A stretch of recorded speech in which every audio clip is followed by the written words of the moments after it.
우리가 미국에 이민 와서 가장 먼저 해야 할 일 중에 은행 계좌를 열고 또 크레딧 카드를 만들기입니다.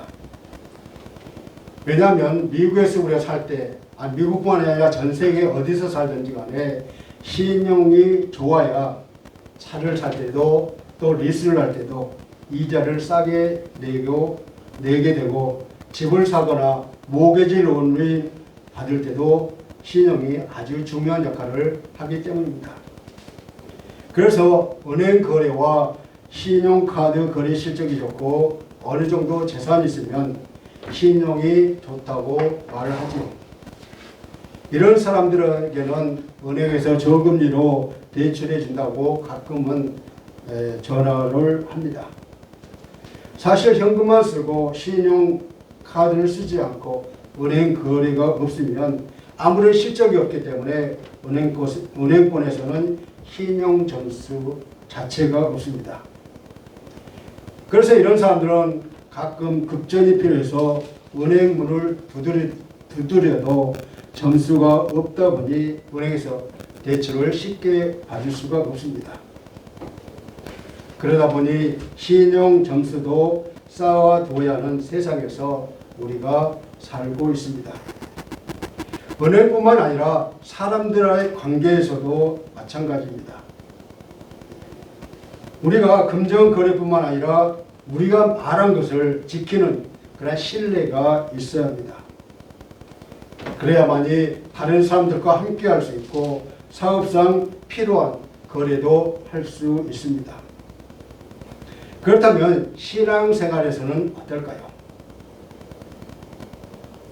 사실 교회 안에서 금전 거래하면 안 됩니다. 왜냐하면 그것은 교회를 혼란을 일으키게 하는 일이기 때문이죠. 같은 교회 소속이면 금전을 빌려주는 행위를 하지 말아야 한다는 것입니다.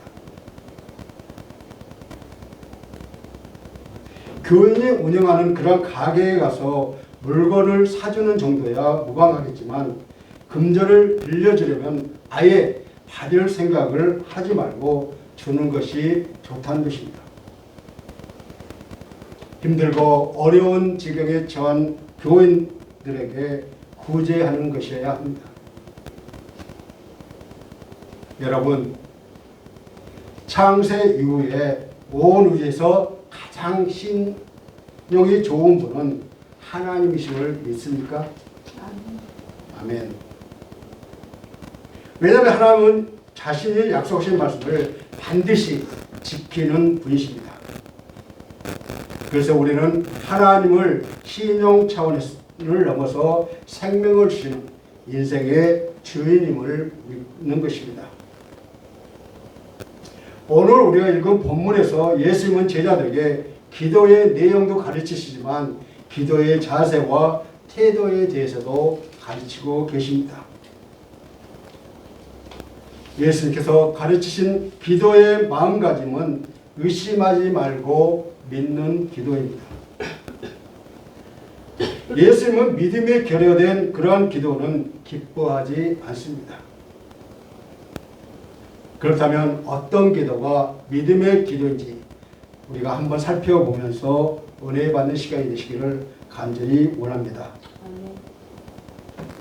첫 번째로 마른 무화과 나무를 보신 예수님이십니다. 예수님이 베다니에서 나오셔서 예루살렘 성으로 들어가실 때 마침 시장하셨어요. 그래서 저 멀리 보니까 무화과 나무가 있는데 무화과 나무에 열매가 있을까요? 다가갔는데 잎사귀만 무성했습니다. 왜냐하면 무화과 나무는 대개 6월절 기간에는 있지 않습니다. 팔레스타인 지역의 무화과 나무는 대개 8월과 9월에 열매를 맺기 때문에 6월절 기간인 4월에는 열매를 기대할 수 없습니다. 그런데 예수님은 그 무화과 나무를 바라보시면서 이제부터 영원토록 내가 열매를 맺지 못하리라 라고 저주하셨다는 것입니다. 그리고 저녁 때 예루살렘 성전 밖으로 나와 지나가시는데 아침에 보았던 무화과 나무가 뿌리째 말라있는 걸 보고 베드로가 아침에 있었던 일을 생각하고 예수님께 이렇게 말합니다. 본문 21절을 다 같이 읽겠습니다. 21절입니다. 시작. 베드로가 생각이 나서 여짜오되 라삐여 보소서 저주하신 무화과 나무가 말라나이다. 아멘. 아마도 베드로는 예수님이 무화과 나무에게 말씀하신 대로 된 것이 신기했는지도 모릅니다. 그동안 예수님을 쭉 따라다니면서 말씀의 능력이 있는 분임을 알기는 했지만 이처럼 나무까지 뿌리째 마르게 할 정도로 말씀에 위력이 있는 것에 놀랄 수밖에 없습니다. 요즘처럼 과학이 발달한 시대에 아무리 강한 제초제를 뿌린다 해도 나무가 하루 만에 마르지는 않을 것입니다. 그런데 예수님의 말씀에 무화과 나무가 한나절 만에 뿌리채 말랐습니다. 그렇다면 왜 예수님은 무화과 나무를 저주했을까요? 예수님이 무화과 나무에 열매가 있는 철을 몰라서 그렇게 하셨을까요? 아니면 예수님이 시작하셨기에 설익은 열매라도 기대하셨기 때문일까요? 아닙니다. 예수님은 이 입만 무성하고 열매 없는 무화과를 통해서 또 다른 메시지를 주고자 하신 것입니다. 무화과 나무는 이스라엘을 상징하고 있습니다. 입만 무성하고 열매 없는 무화과는 바로 당시 이스라엘의 영적 상태를 나타내는 것이었어요. 경건의 모양은 있으나 경건의 열매가 없는 이스라엘이 바로 당시의 영적인 상황이었어요. 그리고 저주를 받아 나무가 말랐다는 것은 성전의 무너짐과 이스라엘의 상황을 의미하고 있습니다. 이스라엘이 누구입니까? 하나님이 택한 민족입니다. 하나님이 택하셨다는 것은 하나님께서 계획과 목적을 가지고 선택하셨다는 것입니다. 무화과 나무가 말라버린 그런 사건을 통해서 이스라엘의 실패뿐만 아니라 이스라엘을 선택하신 하나님의 실패처럼 보입니다. 표면적으로 보면 이스라엘은 절망적인 상태였습니다. 입이 무성한 나무처럼 겉으로는 거룩해 보이지만 실상은 타락해버린 당시의 상태를 주님은 가슴 아파하셨습니다. 오늘 우리도 이 무화과 나무와 같이 입만 무성한 것은 아닌지 돌아봐야 합니다.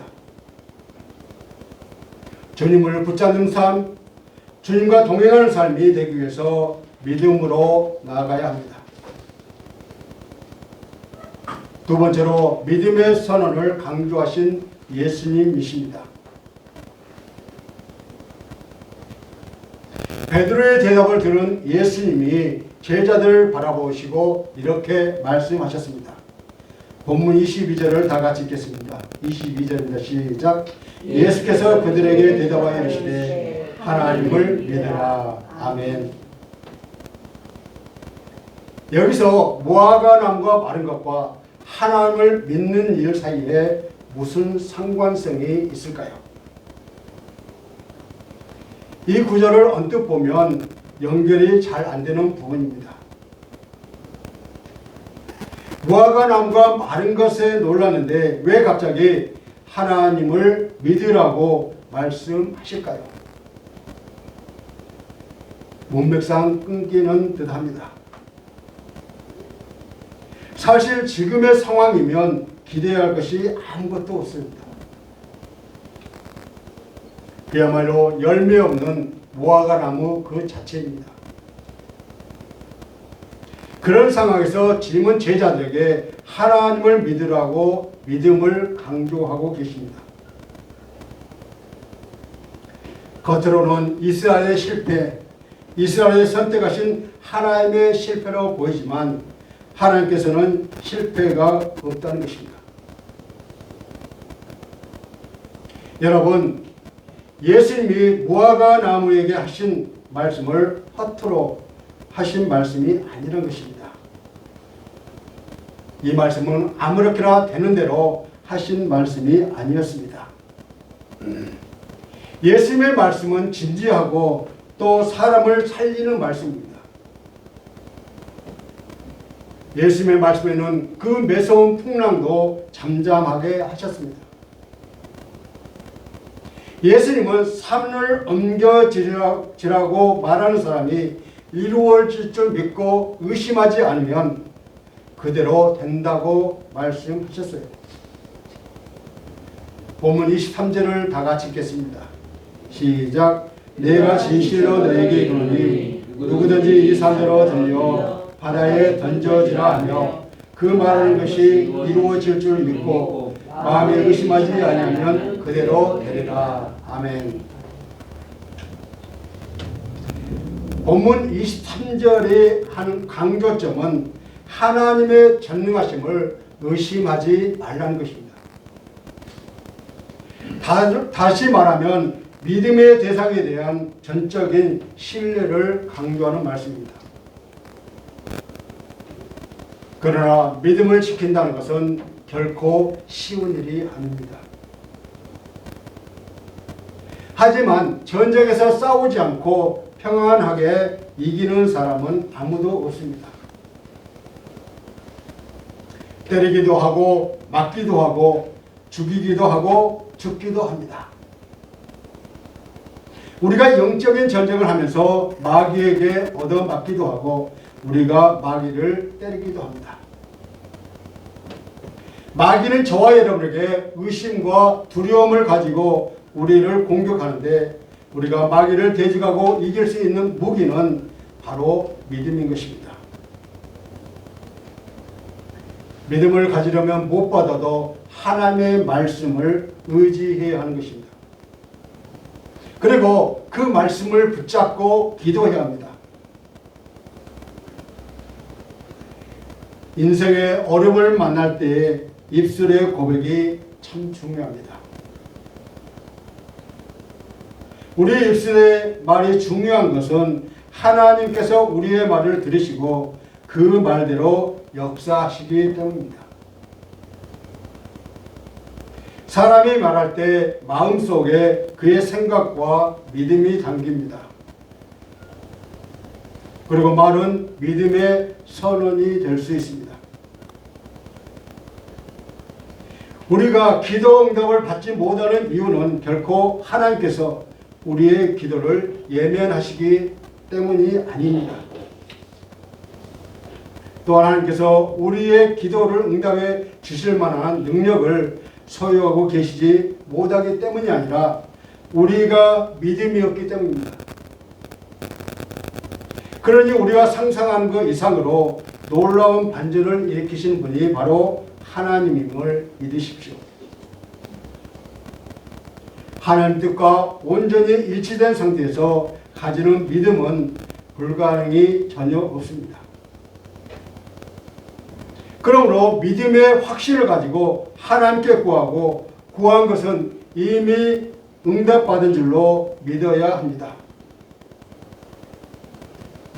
세 번째로 믿음의 기도를 확인하신 예수님이십니다. 사람의 말 속에는 사람의 가치관이 담겨 있습니다. 가치관이 담긴 말 안에 하나님을 향한 바른 믿음인지 왜곡된 믿음인지가 담겨 있습니다. 통찰력을 가진 사람은 사람의 말 속에 담긴 가치관과 믿음의 정도를 파악할 수 있습니다. 다만 본인이 파악한 것은 쉽게 이야기하지 않을 뿐입니다. 신앙이들이 말조심하는 이유도 이와 같습니다. 불신자라도 자신의 말 속에 담긴 가치관을 잘 모를 뿐이지 신앙인이 말하는 것에 담긴 가치관의 수준을 금방 파악합니다. 물론 자기 기준에 의한 판단이지만 한 번 판단한 것을 좀처럼 바꾸려하지 않기 때문에 한 번 말한 후에 변명하고 해명해야 하는 것은 시간 낭비가 될 수 있습니다. 신앙인이 사람에게만 말하고 있습니까? 아닙니다. 우리가 말하는 것을 하나님께서도 듣고 계신다는 것입니다. 하나님께 기도하는 시간이 하나님께 말하는 시간입니다. 왜냐하면 기도는 하나님과의 대화이기 때문이죠. 예수님은 하나님께 기도할 때 믿음으로 기도할 것을 강조합니다. 그래서 믿음의 주제를 기도로 옮기고 있습니다. 본문 24절입니다. 24절 다 같이 읽겠습니다. 시작. 그러므로 내가 너에게 말하노니 무엇이든지 기도하고 구하는 것은 받은 줄로 믿으라. 그리하면 너에게 그대로 되리라. 아멘. 이 구절은 즉 이 비유는 일종의 예언적 의미로 믿음이 전제된 기도가 가지는 효력을 밝히고 있는데 이미 이루어진 것이나 다름없다는 것을 말하고 있습니다. 이런 사실은 받은이란 말이 과거형으로 쓰여 이미 받은 상태를 나타낸다는 점에서 명백합니다. 그러나 앞부분의 조건절인 그리하면을 견제해서 해석해야 합니다. 무엇이든지 기도하고 구하는 것은 받은 줄로 믿으면 기도 응답을 받는다는 것입니다. 그런데 그것은 믿음이 아니고 신념일 수 있습니다. 물론 믿음은 중요합니다. 기도 중에는 사람의 소망을 하나님께 아뢰는 내용이 있습니다. 사람이 해결할 수 없는 일을 하나님께서 해결해 주시기를 부탁할 수 있습니다. 이때 하나님께서 해결해 주실 거라는 그 믿음을 가지고 우리가 하나님께 맡겨야 한다는 것입니다.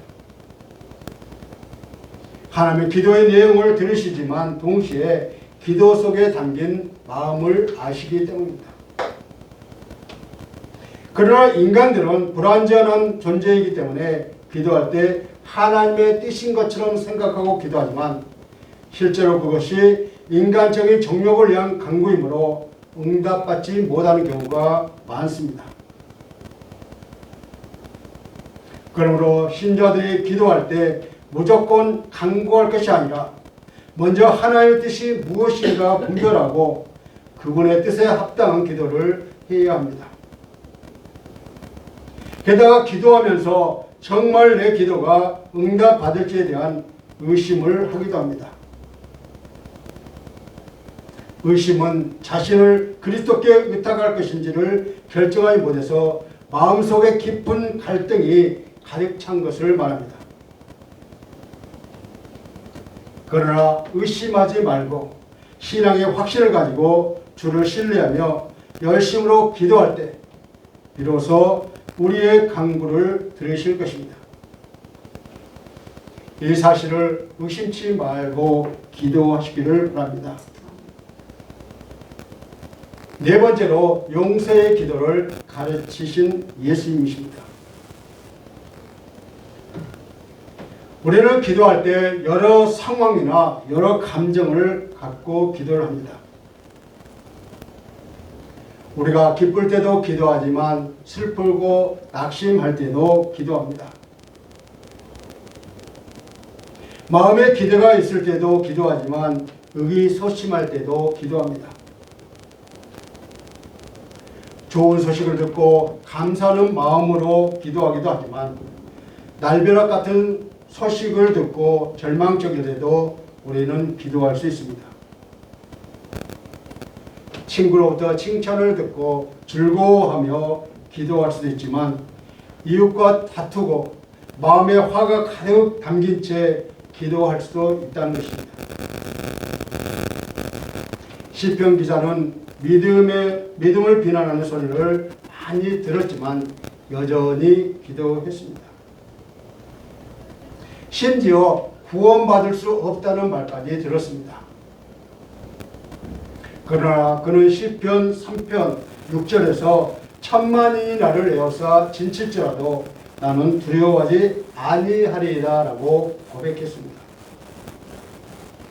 수많은 대적들에게 둘러싸여도 하나님을 신뢰하며 두려워하지 않겠다는 믿음의 표현한 구절로 믿음이 커지니까 자연히 두려움이 작아진 것입니다. 이처럼 승리는 믿음에 좌우됩니다. 예수님은 기도할 때 누군가에게 혐의를 두고 있다면 그 사람을 용서하라고 말씀하십니다. 기도의 응답을 이야기하셔서 왜 갑자기 용서가 나온 것은 주께서 우리에게 사랑을 베푸셨듯이 우리도 대적에 대해서조차 사랑하라는 강한 공고의 뜻이 포함되어 있습니다. 본문 25절을 다 같이 읽겠습니다. 시작. 서서 기도할 때 아무에게나 혐의가 있거든 용서하라. 그리하여야 하늘에 계신 너희 아버지께서도 너희 허물을 사하여 주시리라 하시리라. 아멘.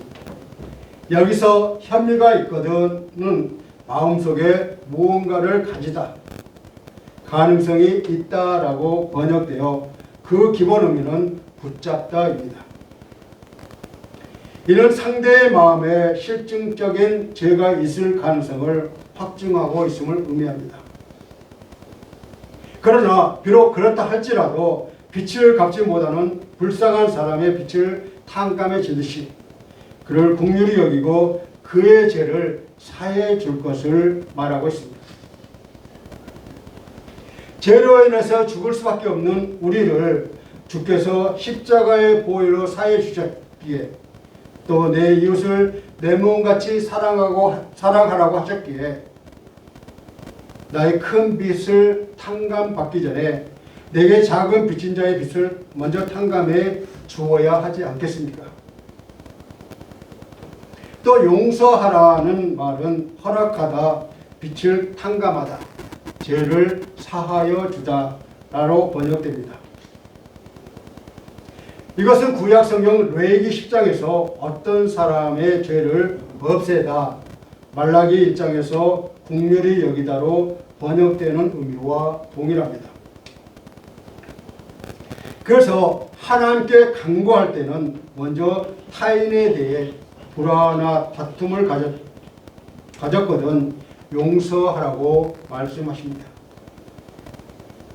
사실 나를 비난하고 나의 것을 뺏으려 하거나 나 모르게 나쁜 일을 꾸미는 그 사람을 알고도 용서하기란 쉽지 않습니다. 그러나 우리가 그 사람을 용서하면 하나님도 우리를 용서하십니다. 예수님은 기도 속에 용서를 담으라고 하셨습니다. 예수님은 하나님께 제물을 바치기 전에 먼저 형제와 화목할 것을 가르친 산상수훈에서 용서에 대해 강조하신 바 있습니다. 또 하나님께 죄의 용서를 받기 위해서는 죄 지은 자를 먼저 용서하라고 가르친 주 기도문에서도 용서에 대해 강조하셨습니다. 이처럼 믿음과 더불어 용서는 응답받는 기도의 필수적인 요소인 것입니다. 따라서 우리는 이런 가르침을 통해서 기도가 인간의 분노 때문에 하나님께 도달하지 못해서는 안 되며 하나님께 대한 올바른 관계 유지를 위해서는 인간에 대한 올바른 관계가 선행되어야 할 것을 우리에게 가르쳐주고 있습니다. 즉 이웃이나 형제와의 관계가 잘못되면 기도는 효과가 없으며 교회 공동체의 바른 유지를 위해서도 이 규칙이 반드시 지켜져야 하는 것입니다. 사랑하는 성도 여러분, 우리는 지금 어려운 때를 살고 있습니다. 상황의 변화를 구하지 말고 믿음을 구해야 합니다. 상황은 언제나 변화무쌍하기 때문입니다. 우리는 앞으로 무슨 일이 일어날지 아무도 모릅니다. 그러나 기도는 우리의 구체적인 믿음의 행동입니다.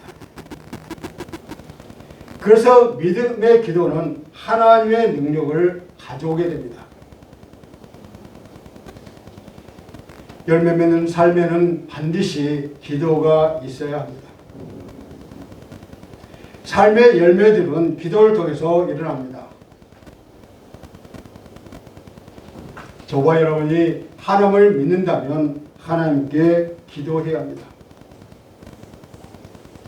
왜냐하면 믿음과 기도는 함께 가는 것이기 때문이죠. 기적은 기도를 통해서만 일어납니다. 믿음의 기도는 상황을 바꾸어 놓습니다. 그런데 기도에서 또 하나 중요한 것이 있습니다. 바로 하나님의 뜻입니다. 믿음의 기도를 해야지만 믿음의 기도를 할지라도 하나님의 뜻 안에서 구해야 한다는 것입니다.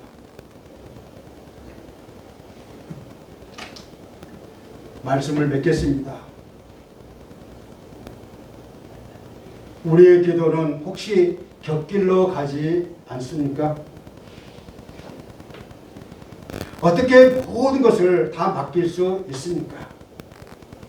하는 마음으로 혹시 미루어 놓은 기도 제목이 있지는 않는지요? 이런 일까지 응답해 주실까 하는 의심이 있지는 않습니까? 내 것만을 채우라고 내 것만 채우느라고 이웃의 일은 팽개쳐 버리고 있지는 않습니까? 아무리 크게 아무리 열심히 부르진다 해도 이런 기도는 절대로 응답이 없습니다. 왜냐하면 주께서 가르쳐 주신 올바른 기도의 방법이 아니기 때문입니다. 그러므로 무엇이든지 의심하지 말고 주님의 뜻대로 기도하는 믿음의 사람이 되셔서 항상 기도의 응답을 받으며 은혜가 풍성한 삶을 사시기를 주님의 이름으로 간절히 축원합니다. 이 시간 나는 믿음으로 기도하는 삶을 살아가고 있는지 잠시 묵상하시겠습니다.